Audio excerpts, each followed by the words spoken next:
My clients and I just beat out 7 other offers in order to win the home that my clients were bidding on. And I'm gonna tell you exactly how to do that on this video today. We're gonna be diving into all the different ways, both the tangible and the intangible things that we can put into an offer to make that offer stand out in the eyes of a seller. In this crazy real estate market, an extreme seller's market, you need an agent that not only can get you access to off-market inventory, but you gotta be able to move quickly when new inventory hits the market. And then when you decide to actually bid on a property, there are various different things that you need to pay attention to in order to make your offer as strong as possible. So on today's video, we're gonna dive into all of the tangible and the intangible things that you might want to consider.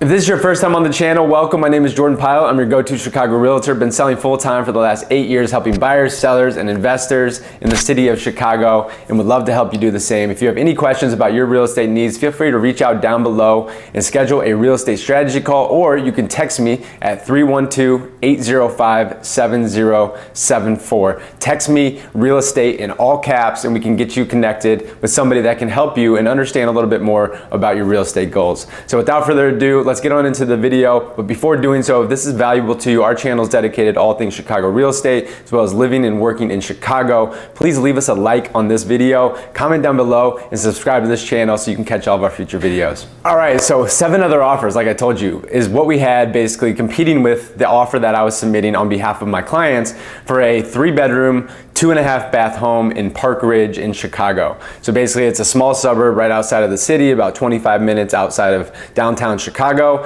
and it's a super hot market. So my clients, I already helped them basically get their place under contract, and it actually closed already because we had a 30-day close and a 60-day lease back in order to give them time to go and find their next home. So now they're basically in their post-close, their lease back possession period, and we just secured a home for them where there were 7 other offers, and we had to bring out all the stops in order to basically make our offer as strong as possible. So this video, we're going to talk about the tangible things, the things that are actually on the contract that you can address, all the different terms and line items that you can adjust in order to make your offer stronger or to make it stand out a little bit more into the eyes of the seller. And then we're going to talk about all the intangible things. These are things that you might probably have never really heard about in terms of our strategy of helping you win an offer in this crazy market. Those are going to be things like understanding the motivation of the seller, building rapport with the agent. So we're going to dive into those things. I'm going to list those starting with the tangible items. So in this situation, we essentially saw this property within the first, I think, 24 hours of this hitting the market. We might have even been the first people in the property. When we went to the property though,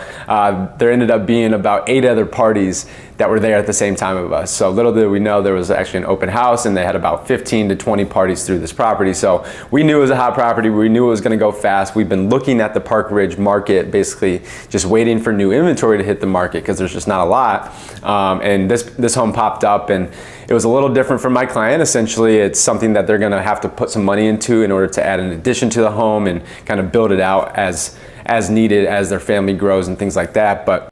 So what we had to do in this situation, which is kind of the standard environment of an offer strategy situation in today's market. So this will apply to a lot of you guys that are out there trying to bid on homes in today's real estate market. So now we're talking tangible items, right? Then we'll go to intangible. So the first things first, price, right? Price is always going to be important. It's not always the most important. You know, some sellers, they just prefer whether it be a timeline of the closing date or specific terms that they're looking for. So it is very important, and it's always one of those things that you want to shore up, especially making sure that you're going to be bidding enough to outbid these other parties. So that's the first thing. The second thing I think that's probably most important is the closing date. Again, understanding, you know, during the actual showing process and chatting with the agent, like what is their desired closing date, knowing what that is, and then adjusting our contract if able to basically match that so that the seller gets what they want in that regard. Because if you have a certain closing date that doesn't work for the seller, they're immediately gonna start taking notches off of your offer in terms of how it stacks up against the others.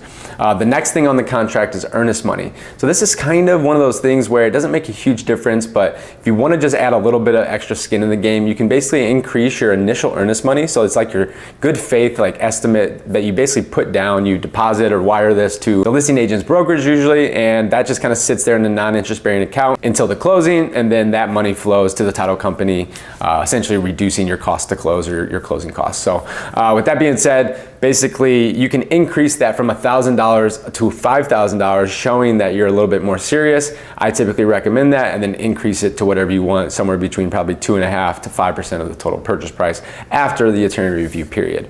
The next thing on here, which is sometimes you'll just see this listed as TBD, and sometimes it'll be a specific percentage, but this is the tax reproration percentage. So I like to use, if I'm representing a buyer, I like to use 110%, especially in a reassessment year. So that's basically what we'll put on there, or TBD, and then we'll let the attorneys figure it out. Now, some of the optional things that you could consider in a hot market, one of these that I just recently helped a client with, we did one of these two.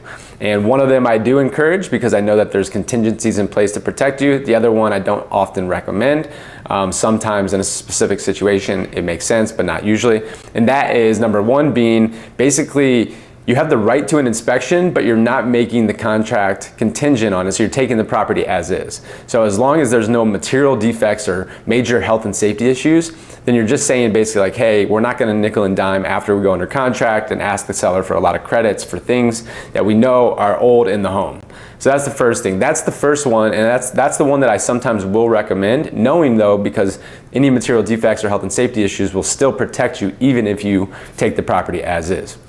The other one is sometimes people will ask that you're still subject and you have the right to an appraisal, but not making the contract contingent on the property appraising out. So in this crazy market where you might have multiple offers, people bidding over asking price, can be a common thing that a seller might request or ask of a buyer to go under contract is, hey, will you waive that appraisal, or basically not make it a contingent on the appraisal. You can still have the appraisal, but if it appraises low, you're gonna bridge the gap and we're still gonna be able to close. So those are some of the tangible things. And then I just wanna list a few of the intangibles. And these are things like I tell my buyers, like at the very beginning, just, you know, from the time I reach out to the actual listing agent to schedule that very first showing, like I'm trying to build rapport, I'm trying to be nice, I'm trying to be accommodating, and I essentially ask the buyers to do the same thing. Like when you're going through the property, you know, definitely have a poker face on a little bit, but don't be cold and stern, and, you know, be friendly and kind of talk to the agent, let them know kind of your situation, what's going on with you, holding back any, you know, super important information. So then they have a personality and they can go and vouch for you when it comes to actually looking at a multiple offer situation. They can say, hey, these people, I met them, they were super nice. I think, you know, they're gonna get to the closing table. They were also represented by Jordan and his whole team. So we know that this deal is gonna be solid if we go under contract with them. So that's an intangible, right? But that's just starting to build a rapport. And I think that this definitely came into play in the situation that I just won with these 7 other offers. So that's one thing. I would say the other thing is basically, again, when you're in there, just understanding what's important to the seller. So asking good questions about motivation, why they're selling, what makes the most sense for them. And I always say, so that we can provide a win-win situation. So basically letting them know that we're flexible to their terms as long as we can agree on everything up front. We're gonna be able to get this to the closing table. So those are some of the intangibles. Every now and then you could also potentially, you know, write a seller's letter. Sometimes these are being discouraged nowadays just because of fair housing. So I'm not going to recommend that, but sometimes people are using those. So those are just some of the ways, right? So it's just more than just price, right? A lot of people think it's just price, price, price, but there's so much more that makes up a good offer in today's real estate market. So hopefully you can take this information, whether I'm your agent and representing you. If that is the case and you would like me to help you in a real estate purchase here in 2022, feel free to reach out down below, or you can text me at 312-805-7074. Text real estate in all caps at 312-805-7074 right here. But no, I hope this has been valuable. Honestly, this is the whole goal of this channel, just to be a resource, that you have all the information that you need to make a good real estate decision. So if this has been helpful, please leave us a like on this video, comment down below anything else that you have, any questions regarding putting a bulletproof offer together in today's real estate market. Again, my name is Jordan Pyle. Thank you for stopping by the channel. And before you go, smash that subscribe button, and we'll see you on the next video.